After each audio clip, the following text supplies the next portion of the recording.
પણ રાજકોટમાં આજ આપ બધા ભેગા થયા છો ત્યારે એક જે પાયાનો પ્રશ્ન અને લોકોને વાચા આપવા માટે કોંગ્રેસ પક્ષ તત્પર હોય ત્યારે જે મહાનગરપાલિકા દ્વારા જે ટેક્સનો ખોટી જાહેરાત કરી છે રાજકોટ મ્યુનિસિપાલિટી કમિશનર અને ભારતીય જનતા પાર્ટીના સત્તાધારી લોકોએ કે 5,000નો પણ જો કોઈનો વેરો બાકી હશે તો એના ઉપર કાર્યવાહી થશે, ત્યારે આપ મીડિયાના મિત્રોને દ્વારા આવનારા દિવસોની અંદર અમે આ બાબતે ભૂતકાળની અંદર પણ અમે ટકોર કરેલી છે કમિશનરશ્રીને, અને આપના માધ્યમથી કહેવા માગીએ છીએ કે રાજકોટ શહેરના કોઈ પણ પ્રજાજન જે 5,000નો જેનો ટેક્સ વેરો બાકી હોય અથવા 25,000 બાકી હોય કે 50,000 બાકી હોય, તમે 200 કરોડની લોનું લ્યો છો અને તાઇફાઓ કરો છો અને પ્રજાને હેરાન કરવાનું કામ તમને પ્રજાએ સત્તામાં બેસાડ્યા છે અને તમે પ્રજાને હેરાન કરવાનું કામ કરી રહ્યા છો, ત્યારે વિરોધ પક્ષ તરીકે મ્યુનિસિપાલિટી કમિશનરશ્રી અને રાજકોટના મેયર અને સ્ટેન્ડિંગ કમિટીના ચેરમેનને હું કહેવા માગું છું કે કોઈ પણ રાજકોટ શહેરની અંદર જો હાઉસ ટેક્સ બાબતે કોર્પોરેશન કોઈ પણ વ્યક્તિને દબાવવા નીકળશે તો અમે મ્યુનિસિપાલિટી કમિશનરની ઓફિસની અંદર જઈ અને જે રીતે લોકોને હેરાન કરવાનું કામ કોર્પોરેશન કરી રહી છે એ જ રીતે અમે કોર્પોરેશનના સત્તાધીશો અને કમિશનર પાસે ઢંઢેરો લઈને જાશું, કારણ કે દેશની અંદર લોકશાહીની અંદર તમે આટલી જ બધી જો ચિંતા કરતા હો તો વર્ષો થઈ ગયા રાજકોટ મહાનગરપાલિકાને કે તમે વ્યાજ માફીનો એક પણ કાર્યક્રમ કર્યો નથી, તો ટેક્સ ઉઘરાવવાની જગ્યાએ તમારે વ્યાજ માફીની જાહેરાત કરવી જોઈએ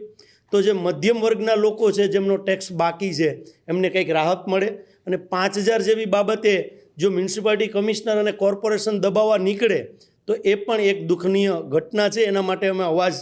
લોકોનો અવાજ લઈ અને કોર્પોરેશનને ઘેરવાનું કામ કરશું, અને જે સરકારી તંત્રોની જે ટેક્સ બાકી છે જેમ કે કલેક્ટર ઓફિસનો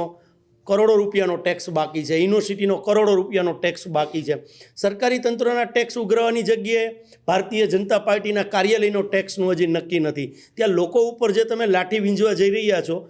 કોંગ્રેસ આ લાઠી તમને રાજકોટની શહેરની જનતા ઉપર વીંઝવા નહીં. સૌથી મહત્વનો મુદ્દો કે જે આખા સૌરાષ્ટ્રના એક ગામડાને ઇફેક્ટ કરતો છે,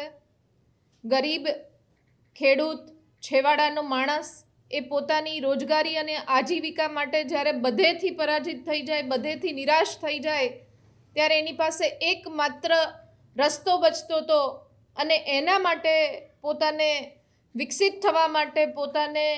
બધાથી સ્વતંત્ર થઈને પોતાની રોજગારીનો અધિકાર મેળવવા માટેનો જે હક અને અધિકાર યુપીએ સરકારમાં કાયદા રૂપે મનરેગા એક્ટ કરીને જે છેવાડાના માણસને રોજગારીનો અધિકાર આપ્યો, અને અત્યારે આ જ કાયદાનું નામ બદલીને એના કેટલા બધા અધિકારોનું હનન કરવાનો પ્રયત્ન ભારતીય જનતા પાર્ટી સરકાર જે કરી રહી છે, એના માટે આજનો મહત્વના મુદ્દાની ચર્ચા માટે આજની આ પ્રેસ વાર્તાનું આયોજન કર્યું છે. યુપીએ સરકારમાં મનરેગા એક્ટ એ પૂજ્ય બાપુ મહાત્મા ગાંધીના નામ ઉપર Mahatma Gandhi national rural employment guarantee act એટલે મનરેગા, આના નીચે દરેક ગામમાં મજૂર વર્ગ હોય, ખાસ કરીને હું મહિલા તરીકે વાત કરું છું કે મહિલાઓ જ્યારે ક્યાંય પોતે હાથ લાંબો ન કરી શકે, જ્યારે પોતાની સાચી સ્વાભિમાનની લડાઈ એને લડવી હોય અને બધેથી નિરાશ થતી હોય, ત્યારે એકમાત્ર એમની પાસે આશરો રહેતો હતો કે પોતાની રોજગારી મેળવી શકે. આજે જ્યારે સત્તાના વાહવાહી કરવાના માટે ખૂબ મોટા કરોડોના ખર્ચા કરી રહી છે સરકાર, મહિલાઓના સ્વાભિમાનની વાત કરે છે, ભારતના સ્વાભિમાનની વાત કરે છે, ત્યારે ખરેખર ગામડાનો વિકાસ શું હોવો જોઈએ, ગ્રામ સ્વરાજ કેવું હોવું જોઈએ, એના માટે મહાત્મા ગાંધીએ જે વિચારો વ્યક્ત કર્યા હતા અને એમના નામ નીચે આ કાયદો આપવામાં આવ્યો હતો કે 100 દિવસનો રોજગાર ગામના એક વ્યક્તિ કે જે પોતે ઇન્ડિપેન્ડન્ટ થઈને સ્વતંત્ર રીતે કમાવું હોય તો ક્યાં જવું, તો એના માટે આ કાયદો બન્યો હતો. એને આજે ધ્વસ્ત કરીને સત્તાના કેન્દ્રીકરણની વાતો, વિકેન્દ્રીકરણની વાતોની વચ્ચે કેન્દ્રીકરણ દરેક યોજનાઓને કરીને ભ્રષ્ટાચાર કરવાનો એક નવો રસ્તો અપનાવ્યો છે. નામ બદલવાથી અને લોકોને ભરમાવાથી કે અમે આ કાયદો બદલીને વધારે લોકોને પાવર આપ્યો છે, તો એને અત્યારે હું સખત શબ્દોમાં વખોડું છું કે 100 દિવસનો કાયદો હતો યુપીએ એક્ટમાં અત્યારે આ નવા કાયદાનું નામ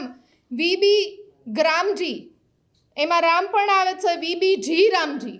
એટલે રામના નામ સામે કોઈ વાંધો ન હોઈ શકે, પણ મહાત્મા ગાંધીનું નામ જ્યાં જ્યાં છે ત્યાં વાંધો કેમ છે એ પણ એક સૌથી મોટો સવાલ છે. વિકસિત ભારત ગેરંટી ફોર રોજગાર અને આજીવિકા મિશન ગ્રામીણ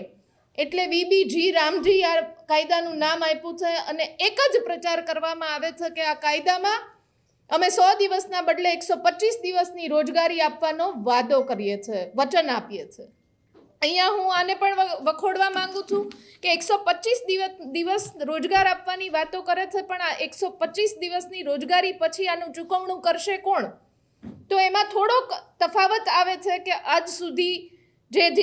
મનરેગા કાયદો હતો એમાં 90% કેન્દ્ર સરકાર ચૂકવણું કરતી હતી ને 10%નો બોજ રાજ્ય સરકાર ઉપર પડતો. તો આ નવા કાયદામાં 60% કેન્દ્ર સરકારને 40%નો બોજ એટલે 60-40ની યોજના તળે અત્યારે ચૂકવણું કરવામાં આવશે. તો હું આપના માધ્યમથી પૂછવા માંગુ છું કે ગુજરાતની રાજ્યની ભારતીય જનતા પાર્ટીની સરકાર કે જેમની પાસે પંચાયતોના સ્ટાફના વેતન ચૂકવવા માટે પૈસા નથી, જેના માટે નવી ભરતીઓ કરીને ચૂકવણા કરવા માટે પૈસા નથી, જેના માટે જે વિધવા સહાય યોજના છે એ વિધવાઓને સહાય પહોંચાડવા માટેના પૈસા નથી, અનેક યોજનાઓમાં લોકો ધક્કા ખાઈ રહ્યા છે. બીપીએલ કાર્ડની વાતો કરીને જે પીએમ નિધિમાંથી ફંડ આપવામાં આવશે એ બધી જ વાતોના નીચે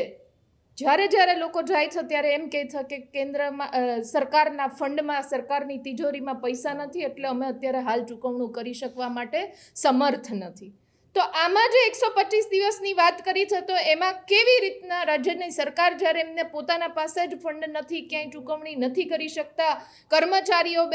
નારાજ છે, આંગણવાડીની બહેનો પોતાના પગાર વધારા હાઈકોર્ટમાં કેસ લડીને જીત્યા હોવા છતાં એવું કહે છે કે અમારી પાસે પૈસા નથી. મોબાઈલ આપવાનું વચન આજથી 2 વર્ષ પહેલાં આંગણવાડીની બહેનો કે જે ગરીબ ઘરમાંથી આવે છે, જેમને રોજગાર છે, અને અત્યારે સરકાર જવાબ આપે છે કે મોબાઈલ ચૂકવવા માટે પૈસા નથી. તો આ ગામડાનો છેવાડાનો માણસ કે જે પોતાના સ્વાભિમાન સાથે કોઈ સમાધાન કરવા નથી માંગતો અને પોતાની રોજગારી પોતાના ગામમાં મળે એની માટેની લડાઈ લડે, અને ત્યારે આ કાયદામાં જ્યારે ફેરફાર કરે છે ત્યારે હું માનું છું કે આ ગામડાઓને જે તોડવાની અમે આક્ષેપો કરતા નહીં, પણ આ એક પછી એક દાખલાઓ ભારતીય જનતા પાર્ટીની સરકાર આપી રહી છે કે જે મોટી વાતો કરીને, મોટી યોજનાઓ હોય એને તોડીને, નામ બદલીને લોકો વિરોધ કરે. અમે કદાચ એવું કહીએ કે મનરેગા કાયદો ખોટો છે તો એ સામે ખૂબ સ્પષ્ટ રીતના, ખૂબ સારી રીતના અને ખૂબ ઉગ્ર રીતના એમ કે અમને રામનો વિરોધ છે. આવી વાતો કરીને ભારતીય જનતા પાર્ટીની સરકાર લોકોના ધ્યાન ભટકાવે છે. જે સ્પષ્ટ અમે પોતે આ 2 કાયદામાં શું ફેરફાર છે એની વાત કરીને કે જે મનરેગા હતું એ દર વર્ષે 100 દિવસની કામ કરવાની કાનૂની ગેરંટી આપતા હતા, જે લઘુત્તમ વેતન એક્ટ કહેવાય કે લઘુત્તમ વેતન દરેકને મળવું જોઈએ. એક્ટ તળે 100 દિવસની રોજગારી આપવાની વાત હતી. દરેક ગામમાં યોજના ઉપલબ્ધ કરી શકાતી હતી. અત્યારે આ જે નવો કાયદો આવ્યો છે એમાં પ્રચાર ફક્ત 125 દિવસનો રોજગારી આપશું એનો જ કરે છે, અને પ્રચાર અને પ્રસારમાં તો ભારતીય જનતા પાર્ટીની સરકાર એકો છે એમાં કોઈ શંકા નથી, કારણ કે એ આપણે નજર સમક્ષ રોજબરોજની ઘટનાઓમાં જેને પૂરું કરવાનું એનો પ્રચાર સૌથી વધારે કરવામાં આવે છે. એટલે એમાં 125 દિવસનો ઉલ્લેખ કરવામાં આવે છે, પણ આમાં લઘુત્તમ વેતન એક્ટનો સંપૂર્ણ અને કાનૂની જે અધિકાર મળતો હતો એનો સંપૂર્ણપણે ભંગ કરવામાં આવે છે, જેથી કરીને કોઈ પણ વ્યક્તિ પોતે સામે ચાલીને આ રોજગારીનો અધિકાર માંગી નહીં શકે. દરેક ગામમાં આ યોજના કરી શકાતી હતી, લાગુ કરી શકાતી હતી. નવા એક્ટ પ્રમાણે સરકાર નક્કી કરશે કે કયા ગામમાં મનરેગા નવા કાયદા પ્રમાણેના જી રામજી, જે વીબીજી રામજી, જી ગ્રામજી, એ કાયદા પ્રમાણે કયા ગામને કામ મળી શકશે એ સરકાર નક્કી કરશે. અને સરકાર કેવી રીતના નક્કી કરે છે એ આપ, હું અને આપના માધ્યમથી જોનારા ગુજરાતના તમામ લોકો જાણે જ છે. આ આખા વર્ષ દરમિયાન જે મનરેગા કાયદો હતો એમાં આખા વર્ષ દરમિયાન ગમે ત્યારે કામની માંગણી થઈ શકતી હતી. નવો કાયદો છે એમાં સરકાર નક્કી કરશે કે તમને ક્યારે આના માટેની કામની વહેંચણી કરવામાં આવશે, અને એ ફાળવણી કેવી રીતના કરે છે ભારતીય જનતા પાર્ટીની સરકાર, એના ઠેકેદારો અને નીચે કઈ રીતના શોષણ થાય છે. છેલ્લા 15 વર્ષના શાસનમાં આખાએ ગુજરાતના એક વ્યક્તિએ જોયું છે કે અત્યારની જે સરકાર છે એ સંપૂર્ણપણે ભ્રષ્ટાચારમાં આખી એ ડૂબેલી છે, ત્યારે આ કાયદાનો કેવી રીતના અમલીકરણ ને કોના વિકાસ માટે આ બધા નિયમો બદલ્યા છે એ આપણે સ્પષ્ટ જાણી શકીએ છીએ જે પ્રમાણેના ફેરફારો કર્યા. ગ્રામ પંચાયતો અને પંચાયતો એ વિકાસ માટેના પ્રોજેક્ટ મનરેગા એક્ટ પ્રમાણે એક્ટમાં નક્કી કરી શકતા હતા, પણ નવા કાયદા પ્રમાણે ક્યાં કામ થશે, શું કામ થશે, આ બધું જ નક્કી સરકાર પોતે કરશે. અને સરકાર પોતે કેવી રીતના નક્કી કરશે? તો ભારતીય જનતા પાર્ટીના દલાલો, ભારતીય જનતા પાર્ટીના એજન્ડો અને ભારતીય જનતા પાર્ટીમાં લાભ લેનારા અને ખાટનારા લોકો જે સરકારની જીઓજૂરી કરતા હશે, જે સરકારના વખાણો કરતા હશે, વાહવાહી કરતા હશે ને કાં તો ક્લચમાં હશે, આ લોકો કહેશે એ પ્રમાણે રોજગારી ગામડાના છેવાડાના માણસને આપવામાં આવશે. એટલે સંપૂર્ણપણે આ કાયદાનું નામ બદલીને લોકોને ભરમાવીને ગામડાઓને નષ્ટ કરવાનું, ગામડાઓને ધ્વસ્ત કરવાનું ને ગ્રામ સ્વરાજનું જે મહાત્મા ગાંધીજીનું સપનું હતું એમાં મહાત્મા ગાંધીજીનું નામ હટાવીને એમનું નામ પણ નાનું કરવાનું જે કામ આ કેન્દ્રની સરકારે કર્યું છે એને વખોડીએ છીએ. કોંગ્રેસ પક્ષના કાર્યકર્તા, ગાંધીજીના સમર્થકો, આ બધા જ મોટી સંસ્થાઓના આગેવાનો આનો વિરોધ કરે છે, કારણ કે છેલ્લા 10-15 વર્ષથી જે પ્રવૃત્તિઓ ચાલી રહી છે મહાત્મા ગાંધીજીના નામે ખૂબ મોટી ઇમારતો ઊભી કરીને એમનું નામ અને એમના નામનો વિરોધ દરેક ગામડાનો એક વ્યક્તિ કરતો થાય છે, એવા સ્પષ્ટ રીતના એજન્ડા ચલાવવામાં આવે છે અને એક પછી એક આવા પ્રમાણો આપવામાં આવે છે ભારતીય જનતા પાર્ટીની સરકારમાં. એ ખૂબ સખત શબ્દોમાં નિંદનીય છે. આનો વિરોધ થશે અને કોંગ્રેસ પક્ષ તરીકે દરેક ગામના, તાલુકાના અને જિલ્લાના મજૂર સંગઠનો છે કે જે લોકો ખરેખર આ મનરેગા યોજના થકી પોતાની રોજગારી મેળવતા હતા, લાભ થતો હતો, બહેનો સ્વતંત્ર રીતના કામ કરી શકતી હતી, એમને કોઈની સામે વામણું નહોતું થવું પડતું, હાથ નહોતો ફેલાવવો પડતો, એ બધાના અધિકારો માટેની લડાઈ અમે એ લોકોને સાથે રાખીને ભવિષ્યમાં આવનારા સમયમાં લડશું એવી આપના માધ્યમથી હું જણાવટ કરવા માગું છું. સાથે સાથે રાજકોટમાં પણ આ વાઇબ્રન્ટનો જે તાઇફો કરે છે એ વાઇબ્રન્ટના તાઇફા નીચે જે ડ્રગ્સનો કાળો કારોબાર જ્યાં થાય છે, જ્યાં ડ્રગ્સની સૌથી વધારે અહીંયા ચર્ચાઓ થાય છે, ત્યાં જ આવી રીતના વાઇબ્રન્ટની મોટી સમિટો કરીને જે લોકોને ચૂપ કરાવવાનું અને હવે ડ્રગ્સ અને દારૂના જે દૂષણો છે એના સામે આપણે બોલીએ અને યુવાનો જાગૃત ન થાય અને જે જાણતા હોય કે માહિતીઓ ન આપે એ પ્રકારનું મનસ્વી વર્તન અને સ્પષ્ટ પ્રકારનું વલણ સરકારનું સ્પષ્ટ થાય છે કે કોઈ પણ રીતના આ ડ્રગ્સને કે નશાના કારોબારને ડામવા માટે નહીં, પણ એને